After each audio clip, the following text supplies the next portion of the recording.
आजाद भैया जिंदाबाद जिंदाबाद जिंदाबाद आजाद भैया जिंदाबाद जिंदाबाद जिंदाबाद हमारा नेता कैसा हो भैया जैसा हो हमारा नेता कैसा हो आजाद भैया जैसा हो आजाद भैया जिंदाबाद जिंदाबाद जिंदाबाद सपना रिकॉर्डिंग स्टूडियो रावतगंज।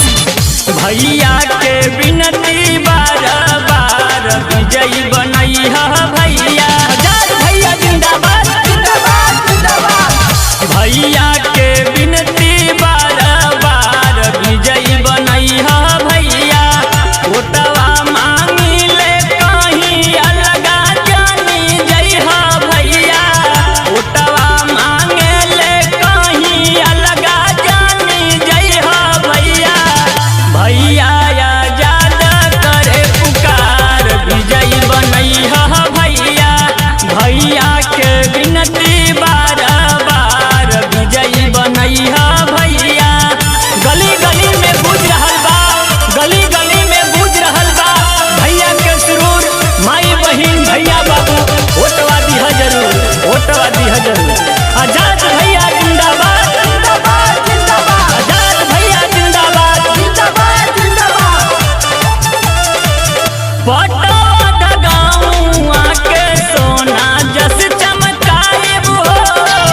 घर घर लाइट पानी रोड बनाएब हो आजाद भैया जिंदाबाद जिंदाबाद जिंदाबाद पटवा गाँव के सोना जस चमकाएब हो घर घर लाइट पानी रोड बनाएब हो मिली रोजगार पेंशन ओटवा से जीतैहा भैया मिली रोजगार पेंशन ओटवा से जीतैहा भैया लवटी खुशहाली के बहार विजयी बनैहा भैया